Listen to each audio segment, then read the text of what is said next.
is what's always left. But it doesn't matter, that's just the way. Just like the trains don't roll anymore. Now the yard is full of houses, but if you listen you can still hear them all. Echo in the surroundings, these city streets, buckling under the weight of history. Dorothy Finesse was a great friend. We used to ride through the streets. I used to run the flat summer fairs for them. Oh, absolutely up to my eyeballs in Bede I was. So have you done me now? Crumble from the weight of it all. Show me the city, and I'll show you the world. The world is right here, it's always been here. Oh, can't you see? We're walking through memories of all the things we were. Good evening and welcome. We're about to settle down for dinner, but just before we do, I'd like to say a few words of welcome to you all. This is a tremendously special evening. It's I've not seen anything like this in the 6 years I've been at Bede. I don't think anybody else has in many years before that. It's a unique evening for us. How long have you been in Bede? 2 years. How do you find Bede? Good, fine. What do you do in Bede Cinema? Drawing, painting. This film tells the story of Bede House, a community organisation at the heart of Bermondsey and Rotherhithe in London's Dockland area. Gone to the Haunted Hotel and maybe the Watershed as well. Where are you today? I'm in Little Hampton. Each year over 2,000 people benefit from its programmes and activities. Do you enjoy being a part of Bede? Yeah, man, it's great, man. We've had some fun times. What's your favourite bit of being at the Bede Settlement? Everybody! Meeting all your friends? Yeah! I make you go Bede! You can't handle the truth! Yes, I can! I'm your father! What? No! Bede is well known for its youth clubs, its opportunities for people with learning disabilities, its help for those experiencing domestic violence or hate crime. Meeting Bede House and meeting some people and explaining my problem to them. They were able to understand what was going on with me. And I didn't come here for, let us say, financial help or whatever, but I was emotionally broken. We know that it's all wrong. In the many ways it enables local people to learn new skills, make new friends, and play their part in many different ways in their community. I've always wanted to do editing and filming. I use my phone a lot and my digital camera, so it's quite fun. And did you go to college in Bermondsey as well? Yeah. This year, 2008, Bede is celebrating its 70th anniversary.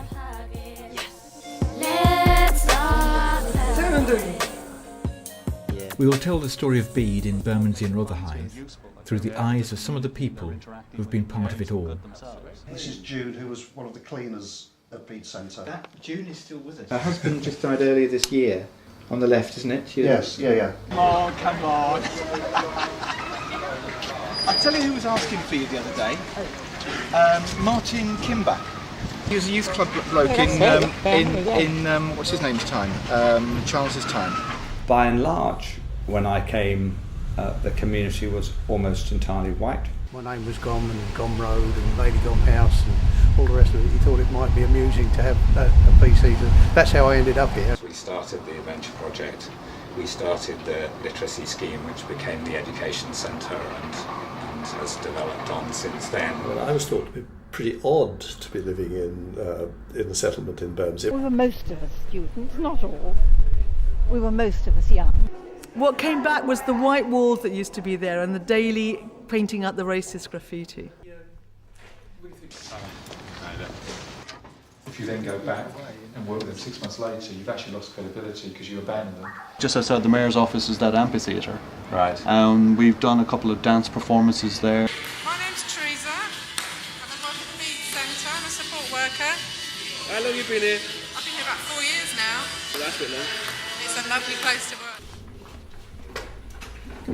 Okay, well, thank you very much for coming. And I've only got two things to say. First of all, welcome to Alison Dennis, who's just joined us as our secretary, and we're delighted that Alison and her firm, Reed Smith, have agreed to become more positively involved with Bede, and I'm really very grateful for that. Thank you very much, Alison. Delighted to be here. Good. What is Bede? Well, it's two buildings. One rather old with terribly steep steps and tiny rooms.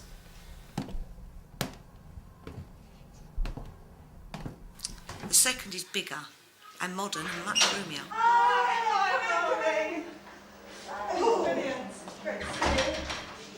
But Bede isn't just a couple of buildings. It's the home of 70 years' worth of people's dreams.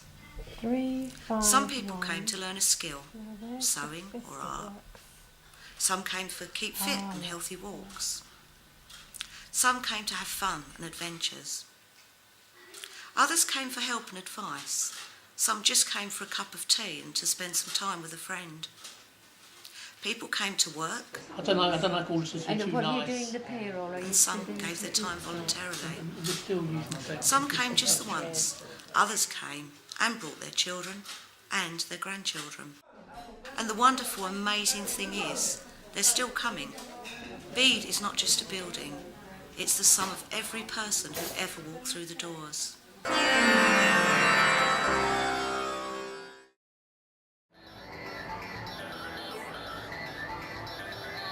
Since 1938, Bede has been inspiring people, young and old, from different cultures, backgrounds and walks of life, to discover the skills and talents they have, and to use them to improve their own lives and the lives of others.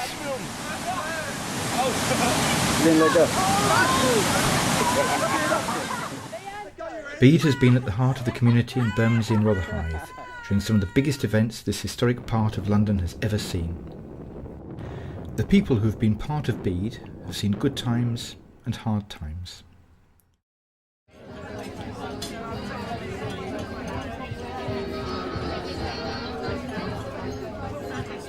You see, I'm allowed out tonight. I'm not often allowed out at night because nobody asks me to parties. Well, it's true, they only ask me to funerals around here. No, it's very sad. It really is. I mean, they asked me to come and cheer you up a little bit this evening. Would you ask an undertaker to cheer you up? Victorian Britain was a time of tremendous change. The empire was growing, and so were Britain's cities. People lived as close as they could to where they worked, but these areas were often far from prosperous. The rich, who could afford private transport, lived where the air was clean. The poor lived amongst the smoke and fumes of the factories they relied on. My mum and my father. My mum had got this caliper on in her boot, and he snatched her, and they jumped off as they'd come to a crossing on the road, and they've had to run. They jumped off this cart, whatever it was, so that they wouldn't be taken to a workhouse. Evidently, if you was taken there, you wouldn't be able to get out.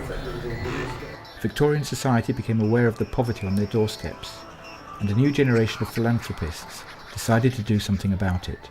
There was a call from a clergyman and his wife based in Whitechapel, Samuel Barnett, and he went to Oxford and to Cambridge and lectured there in 1883, just as this became a really big public statement.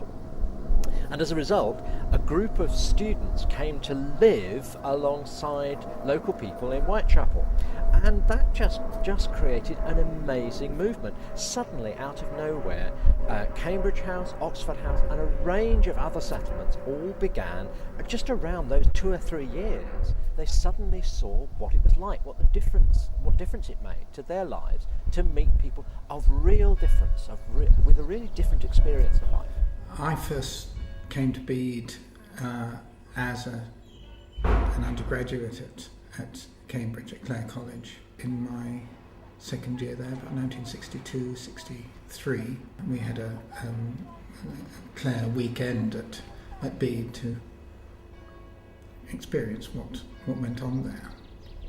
And in a sense, a glimpse of the wider world, because Cambridge is and certainly was then a very enclosed society. It wasn't to come and be Lady Bountiful, to come and be graciously present. It was to come and live, to be good neighbours, to be friends, to be mentors, to assist and help in ordinary and simple ways. And that led to an amazing expansion of settlements as they became known. My parents were very involved, so I was coming here from, I suppose from secondary school age, sort of 13, 14, 15. I used to come to the summer fairs, for instance, which were a huge undertaking. And then when I got a bit older and thought maybe I wanted to do social work, I came and helped with a club for old people once a week, and that was fascinating. 4 people, one of the users of the Inside Outside project, 2 of the volunteers and an organiser went to a Buckingham Palace garden party, and there are photographs there. It was 2 worlds meeting. I mean, I always felt that. I always felt it was enormously important, and I felt it was equally important on both sides. I mean, perhaps that's what I was really getting at. The final thing I just wanted to say is that yet again, we've got money problems, and I think those of you who've read the minutes and the agenda will know that we're going to spend most of the meeting talking about how we're going to resolve that. And of course our money problems are with us all the time, but there are times of the year like this one when they're worse than usual. Arnold Toynbee was one of the first to move from Oxford to live in the East End and to participate in neighbourly work. There he met the Reverend Samuel Barnett, who was living and working as a parish priest. Barnett developed the ideas first discussed by the Oxford students. Barnett's ideas caught the imagination. On Christmas Eve 1884, Oxford University's settlement was opened. It was named Toynbee Hall after Arnold Toynbee, whose early death at the age of 30 had shocked so many of his fellow academics. Toynbee Hall still has the photographs on their walls of such famous politicians and social reformers as Clement Attlee, Labour's post-war Prime Minister, and William Beveridge, architect of the welfare state. Former residents of the settlement, whose experience as young men living as neighbours to the poor and working people of Whitechapel undoubtedly influenced the political and social ideas they brought to the country at the height of their subsequent careers.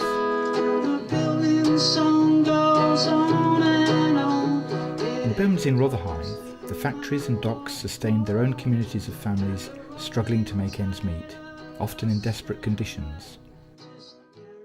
Dr. Scott Lidgett opened the Bermondsey Settlement in 1891, where Dr. Alfred Salter, who went on to become so influential as a practicing GP and politician in improving the lives of local people, lived as a young man. Dr. Scott Lidgett, yes. He was Methodist. Yes. From the very much involved in uniting the 2 branches of Methodism, Dr. Scott Lidgett. I just remember seeing him when he came to lunch one day.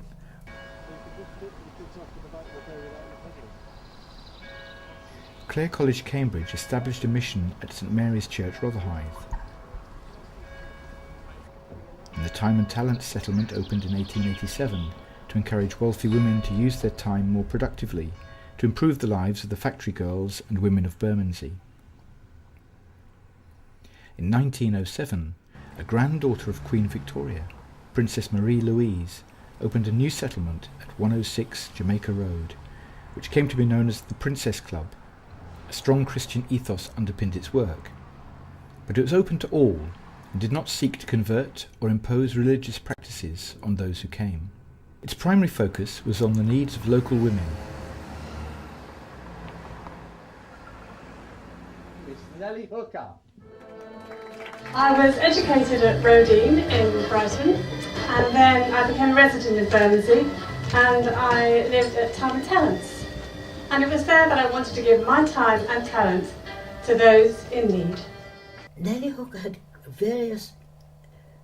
she knew dozens of people somehow or another, and all sorts of connections in all directions through her family and through her work, and she always wanted to make sure that all the Christian people or all the churches worked together. So how did you become involved with the Princess Trust in the very first place? Well, I was appointed warden there in 1927, and it was run by the Church Army. There were 2 small clubs and a hostel for girls, and it was there that I continued servicing the community. So, I mean, how many people were in the club at the time? Well, by the time we finished, there were over 1,000. 1,000? 1,000? That's pretty incredible, isn't it? 1,000 people. That deserves a little round of applause. Everybody was horrified when the Princess Club gave up, because we'd got enormous number of clubs and all sorts of things. Mm-hmm. Unemployed men's clubs. We ran a canteen for the women who worked in factories which had no canteen facilities. We did holidays in the summer, all sorts of things. I think sort of things you probably do, but in a different way then. And they thought, well, this was dreadful to let all this go. Nellie Hooker and her staff were free to pursue their application for funding through the new Government Act, in partnership with their friends in the Ecumenical Christian Youth Council. But they would have to do so through a new organisation and in a new building.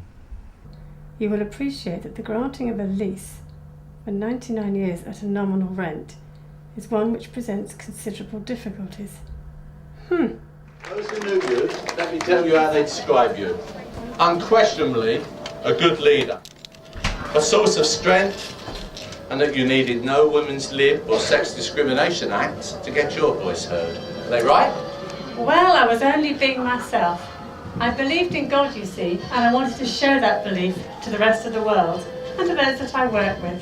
It was an eye-opener to me to get to know somebody like Nellie Hooker. I hadn't met people like her who were prepared to give of their time and talents freely, as distinct from just getting about. And I particularly like the people of Bermondsey. So it was with great pleasure that I was able to do that work. They obviously liked you, Nellie, so thank you for being with us, and we're going to send you back now until the centenary, please. Thank you.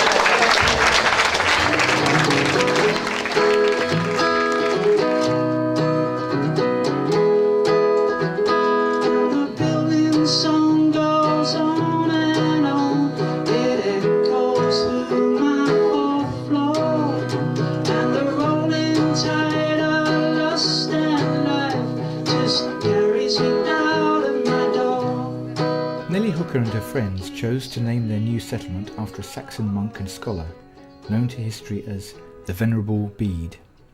He spent most of his 62 years at the great monastery of Yarrow, not far from Newcastle, and he was probably the greatest European historian of his age. By choosing his name, the founders of Bede House identified the new settlement with the very beginnings of Christian England, whilst embracing a modern, ecumenical approach. Very good quality. However, the new settlement needed a new building, and a disused bakery on Southwark Park Road was found. The next task was to raise the money to buy it. It sounds she was quite a forceful character, Nellie Hooker. Yes. I mean, I don't think Bede House would have happened if she hadn't been there. Unknown to Nellie Hooker and her colleagues, former members of the Princess Settlement clubs had been busy organising whist drives, dances and raffles to raise funds for the new settlement. £400, a massive sum at the time, was enough to purchase 351 Southwark Park Road in 1938, and after alterations were completed, Bede House Settlement formally opened in February 1939. Mary Haley remembers those early days well. Bede House was it was an old bakery, wasn't it? We've got some old pictures of it actually here. The chapel was where they baked the bread. That was the Bede House when it was still a bakery and they were getting it ready. Oh, I'm sorry, I can't really see them. They're not particularly good pictures. Can you see this any more clearly? Is that a better one? Oh yes, that. Oh, this. They started to whitewash the ceiling, and stuff came off in great lumps. It was about an inch thick, in flour that got flown about when they were doing the bread. So they'd all had to be scraped off, which was an awful game. Whatever plans were made for the new settlement's activities, the outbreak of war in September 1939 meant that Bede House had a bigger role to play in the community than anyone could have expected.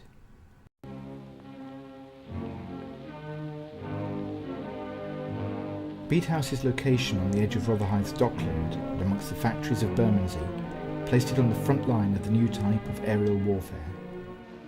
I'm speaking from London. It is late afternoon, and the people of London are preparing for the night.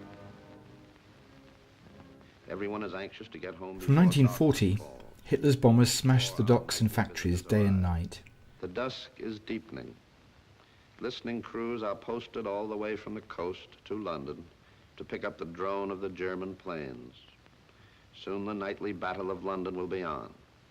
This has been a quiet day for us, but it won't be a quiet night. As a young girl, Agnes spent many nights with her family in air raid shelters. So which one is you? That's me there. Now the searchlights are poking long, white, inquisitive fingers into the blackness of the night. That's my dad there. That's Maureen. That's me mum. These are not Hollywood sound effects. This is the music they play every night in London, the symphony of war. Whilst the basement was used as an air raid shelter, Bede House itself became a focus for local advice, help and communication. That was a bomb. Meals were organised for those bombed out of their houses, and evacuation plans were coordinated at Bede. So this is the V2 that you came to have a look at?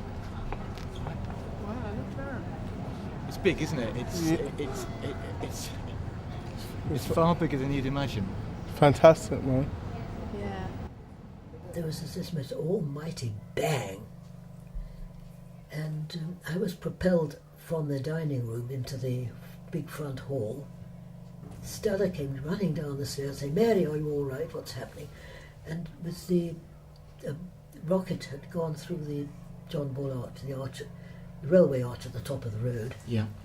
And so she grabbed the first aid thing there, and we just shut Bede House and ran up to see if there was anything. But the warden said, "Oh, there's nobody there, it's all right."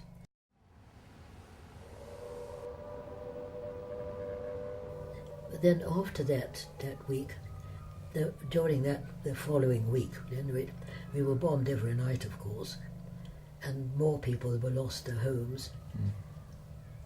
And we were feeding from Bede House several small places. And were you cooking at Bede House and bringing food out? Yes. It was. The People's Army ignores the bombs and the spent shrapnel which rains down constantly. Brokers, clerks, peddlers, merchants by day. They are heroes by night. I heard much later, quite casually, about a man who said, "Well, my mum disappeared that night. We think she was in that shelter, but we don't know." But, and I mean, no trace of a lot of people was ever found. The night is long, but sooner or later the dawn will come. And there's the wail of the banshee again, this time a friendly wail. The all-clear signal tells us that the bombers have gone. It's just 6 a.m. In this last hour of precious sleep, this strange new world finds peace.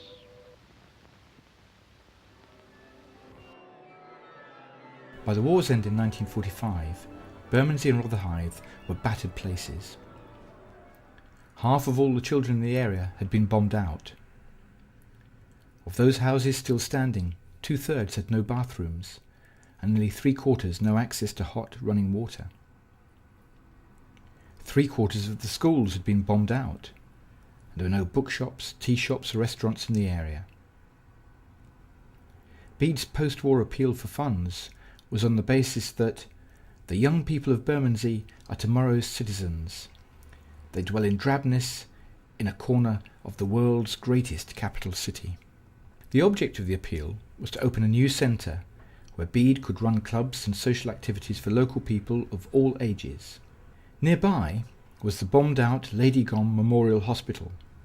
This building, originally the Lady Gom Memorial Hospital, was completed in 1886 by Mrs. Cargom in memory of her aunt Lady Cargom, widow of Field Marshal Sir William Gom. The Lady Gom house had been built right at the time of Crimea. It's because Lady Gom then was my great aunt, in fact, rather than had been involved with Florence Nightingale in the casualties of that period, and there had been a need for a cottage hospital, as they were then called.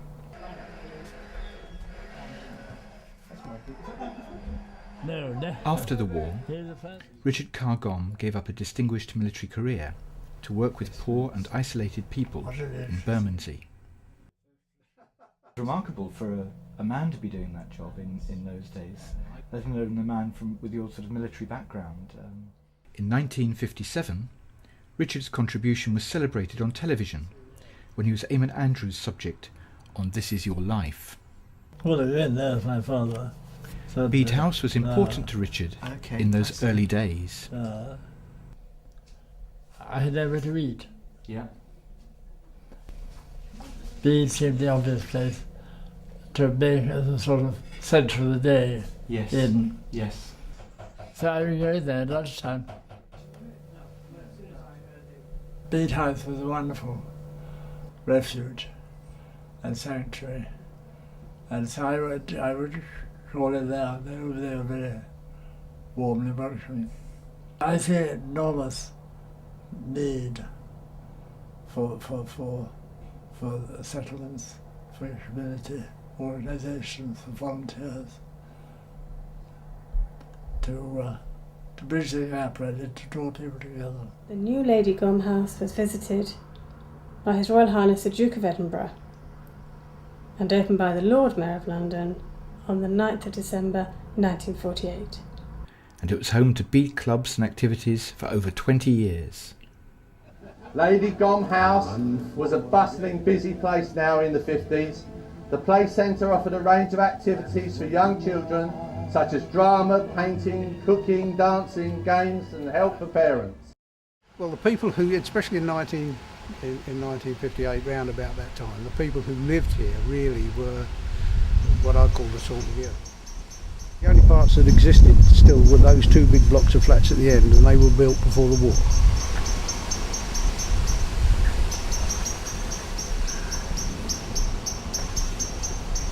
I think they thought that the priority was to get roof above people's heads, and that's why they built these. But I think they were always going to be a monstrosity, and they never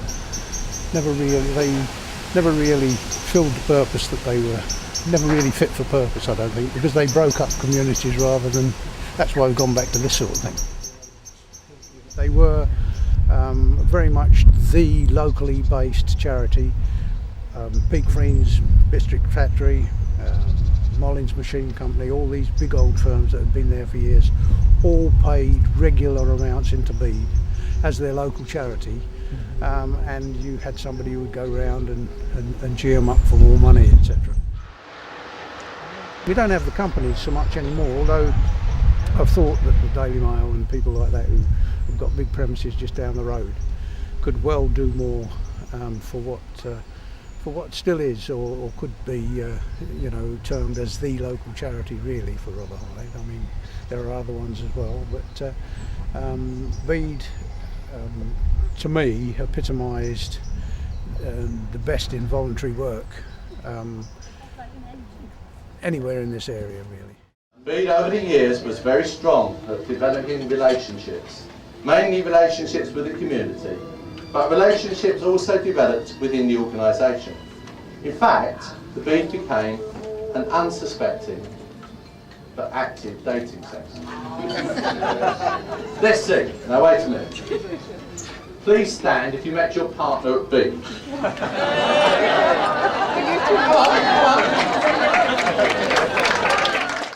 Okay, we wanted you to tell us about the photo, but you can't do that. No, I don't so think we can. Tell us how Cupid's arrow struck you both. That's you. That's you there, look. Oh, right. Over there. Do you actually remember anything about the kissing? Not the least. Do you know who you are, John? You married the wrong man.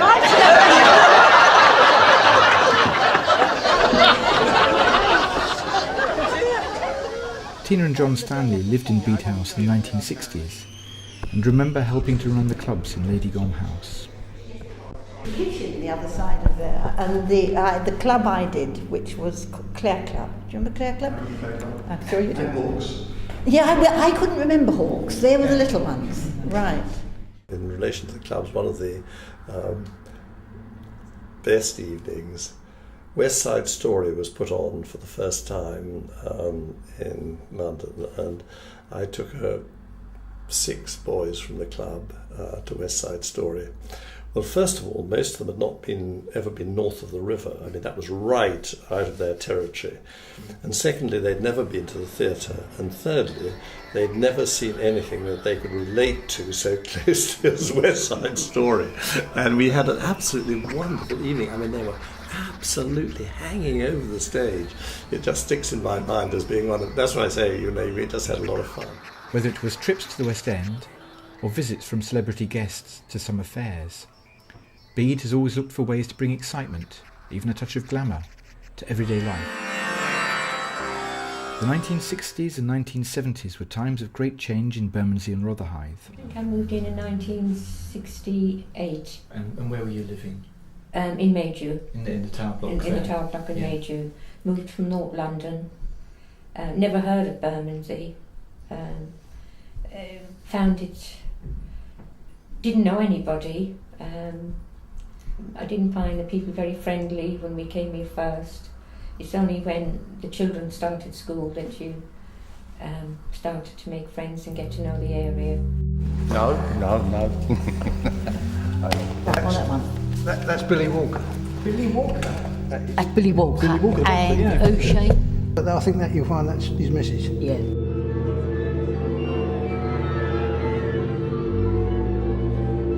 The docks, which had been struggling commercially for decades, finally closed, and great debates began about the future of this huge area of land so close to the city. And it was extraordinary because we used to go down to the pubs by the river. That was where we frequently used to go for a drink, and there would be traffic up and down. And suddenly there was none. The river just went dead. And it was that was noticeable, wasn't it? It really was. And weird, yes. and it never picked up again. The docks closed in 1970. Nothing much happened with the docks. Actually, the GLC was in existence. There were plans to redevelop, but by the time the Tories were elected in 79 and Michael Heseltine set up development corporations which came into effect in 81, it hadn't been developed, and so it got taken over by this corporation, which the downtown bit rather than the inland bit, which did huge development all the way along the river from London Bridge. So major development, and it hasn't stopped. Yes. Changing people, changing housing, changing the look of the place, and changing mix of the community. Just 2 last statistics. When I was first elected, 2% of the people who lived in my constituency were owner-occupiers, the smallest percentage in England, and 80% or more were council tenants, the highest percentage in England. I think we still have the highest percentage of council tenants, but it's down to probably 66%. Right. And we're something between 10 and 15% of owner-occupiers, with a lot of privately rented accommodation as well. So it has changed very quickly indeed. They lived like strangers, and they were cut off from the community. The stairwells were hives of industry for the druggies who used to do it on the stairs. The room at the top where the lift housing is was forever being used for all sorts of nefarious things. In 1970, the new Bede Centre was opened in the middle of the new Abbeyfield estate. We were able to raise the money, and the old LCC were very, very helpful. Clive Bradley was sort of instrumental. He was on the committee and he was instrumental in doing a lot of the organisation of it. Not much to say, though, that I think it was easier probably to run the clubs in the new centre than it had been in the old building, which was pretty dilapidated. Designed to be at the heart of the new community, the new centre was a chance to rethink Bede's methods and priorities. I was actually appointed at the end of '74. I was interviewed by Charles Wood, and I think Roger Harrison was involved, and maybe one other person, but my memories of the interview is a bit dim. But I do remember they were very keen on a youth worker who could not only run the youth club side of things, but was interested in developing adventurous activities for kids, because that was seen as being a way forward, the way to give Bede a bit of a unique selling point, really. And I've really fond memories of Bede from when I was a child. Used to come to like little discos. I think I was about 10, so about 30 years ago. And like we used to go camping and come up for the disco. Just it was a really good social thing to come, meet other people, and make friends. The staff was really friendly, and we had this policeman that used to come round. His name was Mike Gom. Sorry, Mike. Bloody hell. I suppose what we tried to do over the 70s was to move more towards a philosophy of community development, more towards reaching out, listening to people, local people, and responding to local needs in that kind of outreach way, community development way. And I think we also tried to move, terrible word really, but slightly to professionalise the organisation. And not very important, but one of the first things that happened after I was appointed was that I ceased to be warden and became director. I don't suppose there were many days when I didn't pop in at some time, for some reason or other.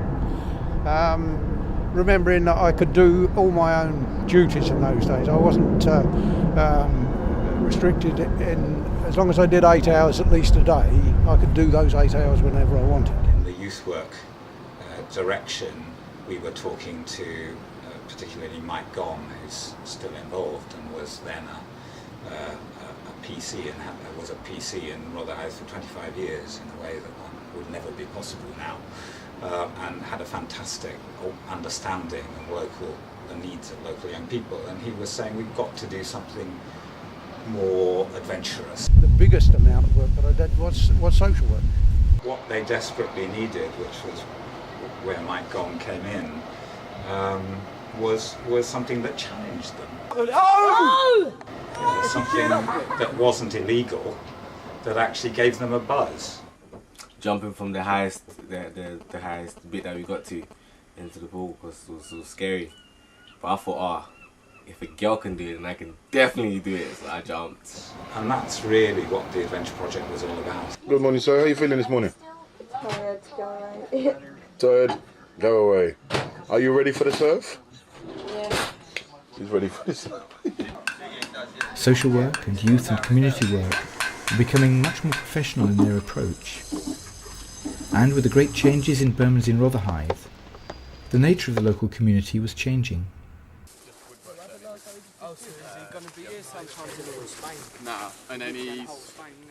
Bede's distinctly religious identity was considered more and more to be a barrier to engaging different people. At the same time, communal living in Bede House was becoming less attractive as social attitudes changed. By the mid-1970s, Bede was no longer a distinctly Christian organisation, and the bedrooms at Bede House were being converted to classrooms and offices for Bede's new adult education project. It was also recognised that there were unemployed people who maybe would need literacy, and that was the voluntary projects programme.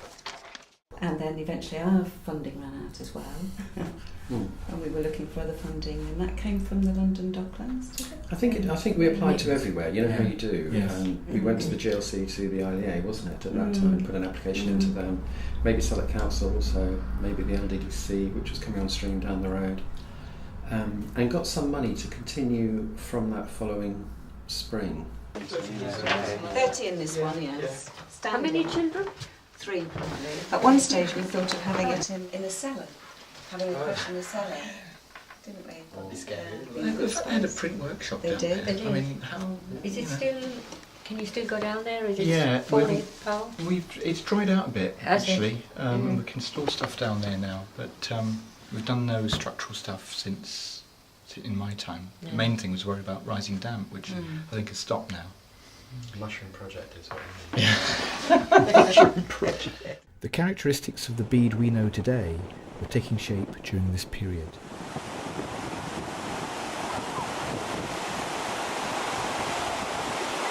So how do you feel about coming to Newquay then?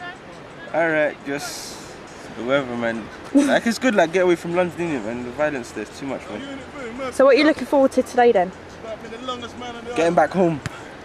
I don't want to surf my hair. You see this? I spent a few hours getting this done. I don't want it to get wet. But I would do the surfing, it seems kind of fun. Them guys are having fun over there.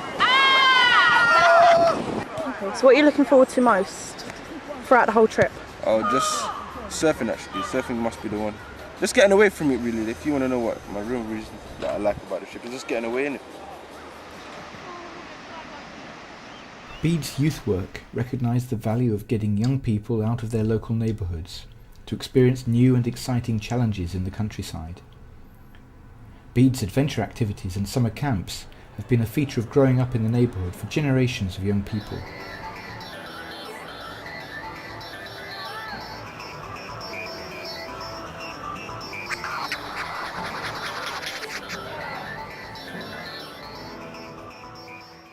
The cafe at Bede Centre found fresh purpose in the late 1980s as a training cafe for people with learning disabilities. The cafe was here before I came, but it was about to go under, and that went from strength to strength, and now there's all these other projects that develop. So it's just really exciting.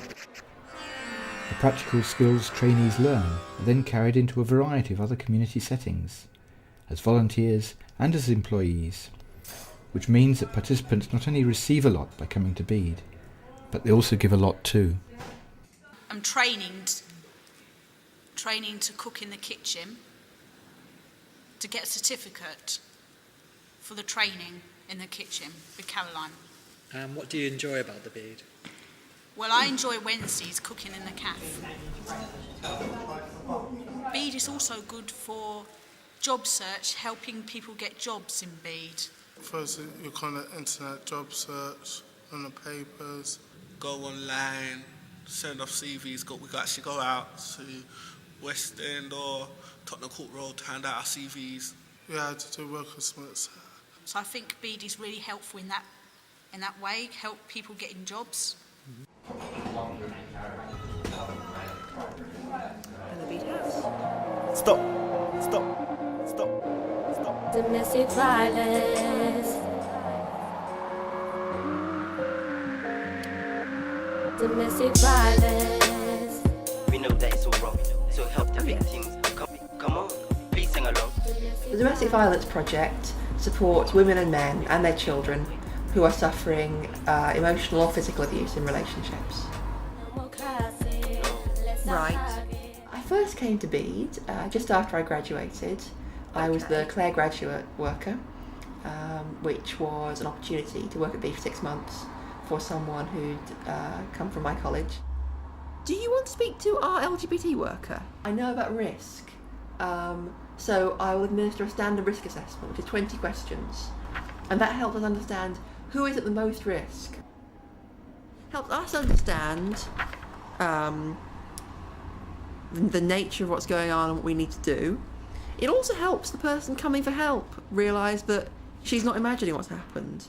Through the housing officer, they was aware, because obviously I had to say it was a same-sex relationship, and as soon as I said that, she said, okay, we can send you over to Bede House. I've had nothing but support from them, and they're always on the end of the phone. You know, I don't have to have an appointment, I can just phone up and talk to someone and get the help I need. I came to Bede House as a very scared woman, and I was afraid for my life and my children. It was actually getting out of hand at a point, and then I just received a letter from because I had to call the police when it's actually, when the big scene actually happened, and then the police and the social workers eventually referred me here. We made an appointment with the housing people, and you were there, Rachel, you were there full time with me. We spent almost the whole day patient with me until my application was processed. You were there to support me. That's what thing I've been able to achieve from Bede House, yeah? You need to move forward, look forward. The next thing, what's the next thing you should do? I can't say I was actually smiling when I came out. Obviously, I had to go through a lot of stuff in the first meeting, but I felt relief, and I felt at least there's someone there now I can talk to. The spirit of the settlement movement is to bring people together from different backgrounds to improve life for themselves and for the community. In its early days, the challenge was to bridge the gulf between rich and poor, educated and uneducated. Today the picture is more diverse, as we seek to build a society with strong, open communities, finding common purpose across the boundaries of race, culture, youth and old age. Bye-bye. Gender, sexuality and disability. Bede's work remains a spiritual task, in that it seeks to help those who live in fear, lacking hope or belief in themselves or others. I'm very, very happy to be here today. Through Bede, they can find fresh confidence and purpose, and play a positive part in the community around them. For those not facing huge challenges in their lives, Bede is a place where you can get involved, make new friends, and put something back into the community. Underlying it all is a belief that we can make life better by building our communities, and that we all have something to offer in that task. Yeah. All of that was nothing.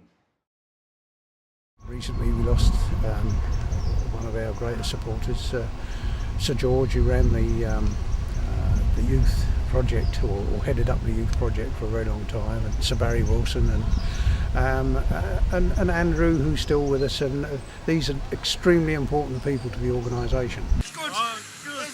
With the younger ones, we'd go out and we go to South Wales, and as you can see, we've got rabbits there that we don't actually kill them. We actually buy them from the shop, but we get them to skin them and cook them and everything. And yeah. Roger Harrison. Roger, yeah. What he could put in, and what these guys can do that local people can't do, is the difference between Bede having been a success over the years, I think. And stumbling along like lots of other ones have done, started, got a certain distance and then stumbled and disappeared again. There has been created an underclass of young people, 700,000 between 18 and 24, who don't have jobs and don't have prospect of jobs. Well, I don't know what it's like in Gloucester, you're working with these people, but boy, I mean,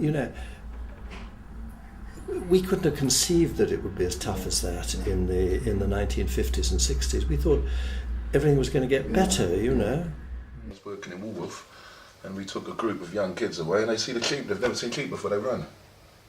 I've never seen sheep before. They run. Yeah, serious. Yeah, that's amazing. That is to think that, but yeah. Would it be taken to see Blood Brothers? I remember when it was took Blood Brothers, they was completely silent, because they was expecting it to be just a musical, and then when they got the underlining story, there was a silence. I like never quiet anywhere we go. You know, it's like they're never quiet, but they actually sat and they watched this and they thought it was brilliant. I was walking around last week with Nick because I wanted, as it were, to catch up before today with who does what and who works where. And it is sadly the case that there is more demand now for the services of the people who work here to deal with domestic violence than there has ever been. So this is our leaflet. It ought to be in every housing office and doctor's surgery and library and school in Southwark. Shows a woman with no mouth here. What's stopping you talking? Domestic violence keeps rearing its ugly head. Absolutely. And I know it's alongside our mental health issues. I know it can be alongside substance misuse issues. I understand all of that. There is this one thread running through that domestic violence, the fact that violence is normalised within the home, it seems very unfair to expect then our young people to disregard it when they get outside the home. Do you think Bermondsey's changed at all since you've been? I've been here for 13 years. It's changed quite a bit. Again, if we're looking specifically at young people, and the issues that something we've seen being unfortunately and tragically played out in the media, and young people who are losing their lives. Quite often when we actually look into the background of those young people, we do come back to that issue of family. What are we as parents, what are we as a community doing to support our young people? So I do think that it's about supporting parents, and there's a lot of work going on behind the scenes around that, but it's also about this extended family idea. And so everyone helping, vulnerable people within their own community as almost a family ideal, then I think those young people are going to feel, why do they need to go and join a gang? So if someone have a need or feel a need to do that, much better that there are organisation and groups such as yours who can be that extended family and provide that additional support to those young people, so that actually they're diverted away from the path that no one wants them to go down. The youth work that Bede has done over the years, and I remember it when Leah was here and she talked passionately about those really difficult days of the early 90s, which I remember. The only time I was physically sick since I've been an MP because of my job was when there were those racial tensions and a march going out into Southwark Park. The only time that I was so frightened. I was there in the front line, but I was absolutely frightened because we were so near to the edge of conflict here. The people of Bermondsey and Rotherhithe have seen more than their fair share of violence and conflict over the last 70 years. However, they have never lost hope. There are now a few obvious reminders to be seen of what people went through during the war. One is an unusual square of land in the middle of a row of houses close to Bede Centre. A bomb exploded here, and somehow the site was never redeveloped. Nature took over. In 2007, Bede, working with local people and staff from Southwark Council, put together a partnership to create a community nature garden. With rubbish cleared up and the undergrowth cut back, the Aspenden Garden is an enchanting, peaceful place where the hatred and destruction of war is a distant memory. I'm just so excited to see that things have gone on, developed, there's been no implosion of it. I feel, well, I now I can say I made my contribution, and it's just great that other people have kept it going. The trustees, that's the whole thing, consistency, but other directors have come on and driven it. She goes down as one of the great directors. Nick's a great. Yeah! Bede is proud of its history and the relationships it has made with generations of local people. Like gardens, relationships need time to grow and care and attention to make sure they thrive. The Aspenden Nature Garden is a perfect example of how Bede can bring people together, local people from different backgrounds and professionals with special skills, to achieve something everyone can take delight in. It's the way collaboration can work in the future.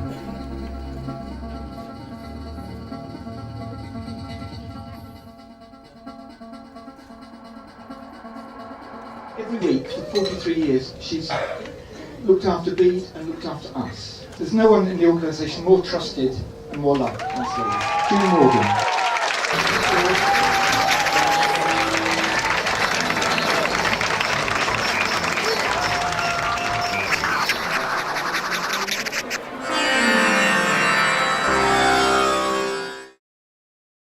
I think this is the night when you celebrate your 70 years. We would like to thank you for all what you are doing for the community. London Borough Southwark Council, to the Bede Centre, Roger Harrison's asset, talking of thank you for the services you are providing to the community.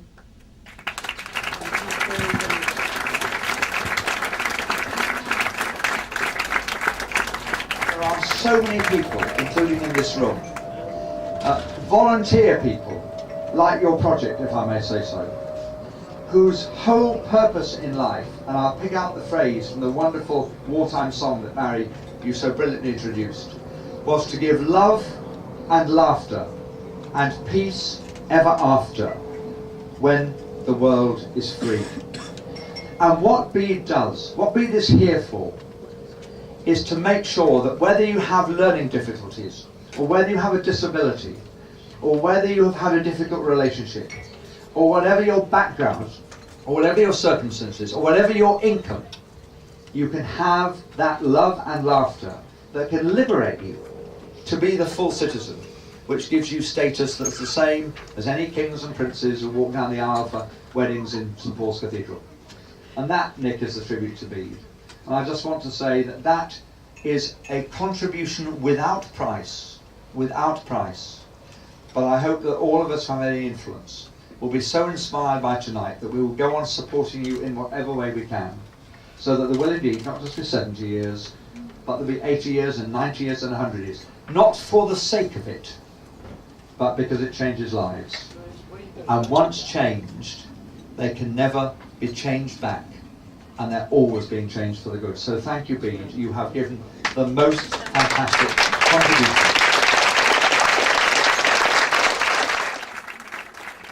The inside-outside project has been very, very successful, and it's been successful because it's won a very special award.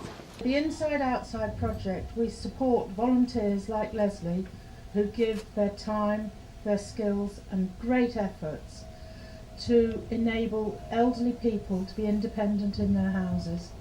They do all the jobs that elderly people find difficult. Well done, Leslie. Thank you so much.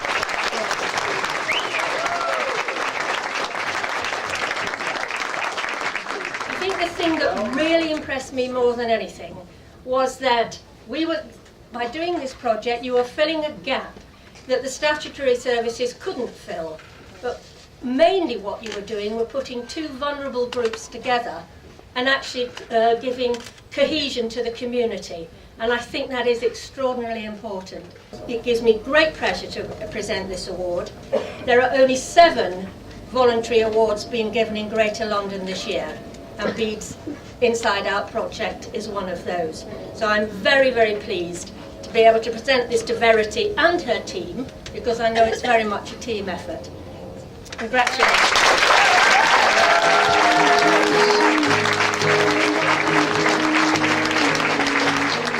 It gives me great pleasure to say, Bede, this is your life.